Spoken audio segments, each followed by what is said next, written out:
Hello, chess friends. This is Master Paul Agron, and I'll be continuing with the series I started on square complexes and piece imbalances. So today I'm going to show you a very interesting game of mine, which was played in 2012 against a fairly strong USCF and FIDE master, Eugene Yanide. And it was played during a recession buster tournament at the classical time control. Here I'm on the white side of things. So let's see what happened. So I start with the English opening.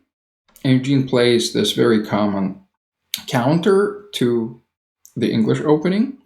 And so already we know that this is going to be a complex and tense game, because these positions can lead to reverse Sicilian positions, which are very rich and complex and full of strategic and tactical ideas. So here I go for, essentially the reverse dragon. And my opponent plays this f5 move. I take out the knight, all the natural moves. My opponent develops the knight. And after a very common and good move e3 to basically continue with the knight to e2, my opponent closes the center, or I should say closes the exit for the bishop, the line for his dark squared bishop, and the position starts steering towards the reverse closed Sicilian, which is very complex and full of ideas for both sides. So here we just follow the opening book.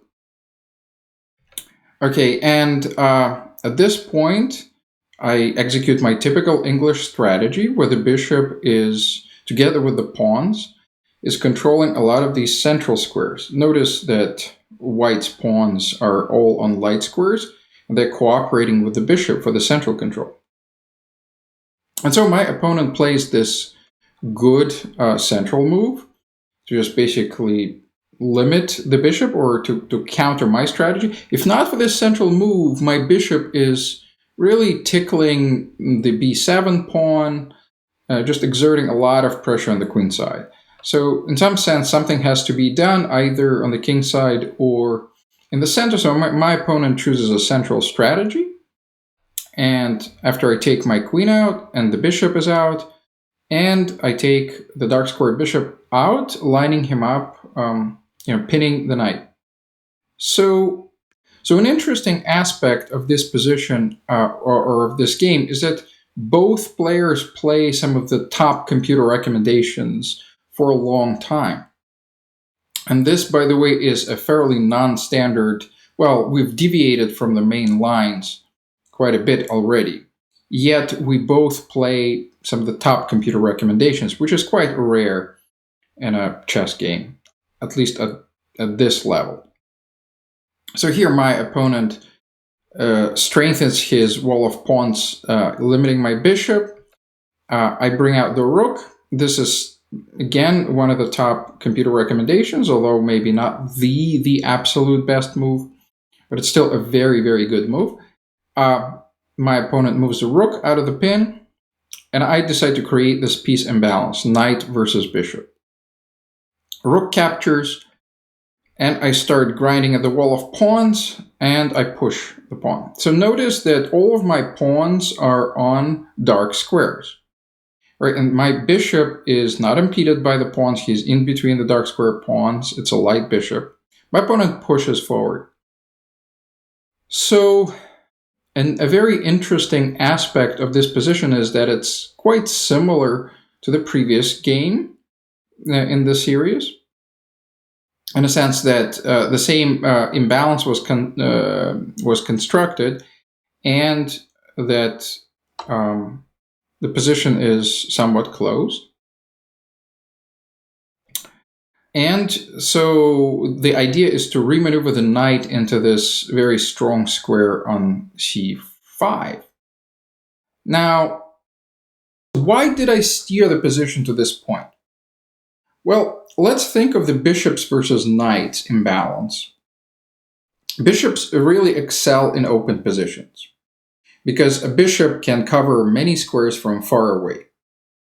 And this is, I would say, not entirely a closed position because things could open up after some pushes. But, well, for example, if g5, f4 pawn pushes were to happen, things could open up significantly. Knights excel. Knights are local pieces, and they excel in positions where the targets are, relatively speaking, nearby. So even if the position were to somehow open up, look at the entirety of the pieces on both sides. As you can see, the 3 pawns are gone from the queen side, which means it's almost like shrinking the board. It's almost as if the board has shrunk and there are no pieces on the queen side. There are fewer targets for the bishops to attack, which is why knights can be better in such positions. Now, at the moment, the position is fairly equal. White is only slightly better, and the position is still within the realm of a draw. But I did steer the position to this point because knights can start feeling more comfortable. So my opponent lines up on the knight jumps into the strong square. It is still potentially possible to execute this pawn storm, right? But I would be well prepared for it. Now, unfortunately, basically after this move, some of the best moves would be to play something like h4 with the idea of knight jumping to f4, we're creating a home for the knight. Bishop could go to f1. A very natural thing for the rook is to go to the open file. So all of these moves are possible. Now I take the knight away from the action a little bit. This is not particularly accurate, but the position is still good for both sides. And after my opponent attacks the knight, I defend the knight. And here my opponent fell into deep time trouble. I think some of it did stem from the fact that he felt he was a lot stronger and that he had to win, and that he was basically looking for an advantage and kind of realizing that he doesn't have an advantage at this point. And after these couple of moves, my opponent makes this move. So I will give you a little bit of time, pause the video, see if you can find the tactic.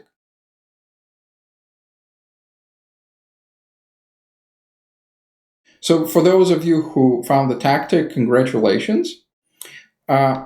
Here, the knight just takes, and there is no way of avoiding the loss of exchange. Whichever way black captures the knight, there's going to be a fork. So black chooses to capture the knight on the A file, and my knight retreats, forking the pieces. So this is a clean exchange down, and of course there's, with reasonable play, there is no way to resist here.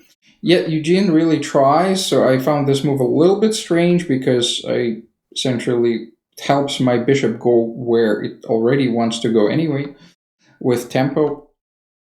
I pin the bishop, my opponent has to lift the king. I line up on the rook, threatening to just remove the defender of the rook and to win the rook, so the defender of the rook has to move. I attack the queen, and I attack the defender of the rook again, threatening to just line up the rooks and just win some pieces. Here my opponent goes here, and after I attack the rook, there isn't really a good square for the bishop. So for example, if the bishop were to come back, all right, I would simply just line up on the light square bishop and win it, and then there's just nothing to do. So my opponent tries some desperation tactics, basically tries to destroy my pawn cover and takes another pawn. So that enables me to execute a small tactic. So once again, I'll pause and I'll allow you just a little bit to see the tactic.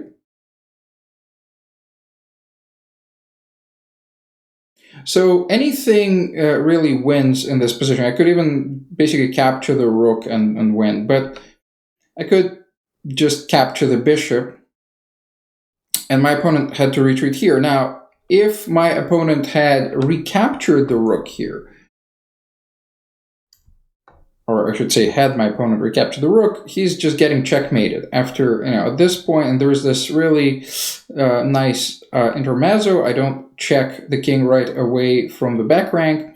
I check him first along the diagonal, and then after I check him on the back rank, the game is over. So my opponent realized all that and went, just didn't capture the rook.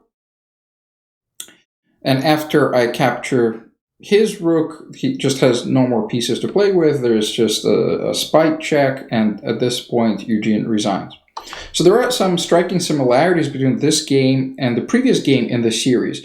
In both games, I create a material imbalance, the same material imbalance, bishop versus knight. I create a good climate for my knights, and basically I build square complexes. So I hope you can do some of these things in your games. Good luck, and thanks for coming. And please don't forget to subscribe.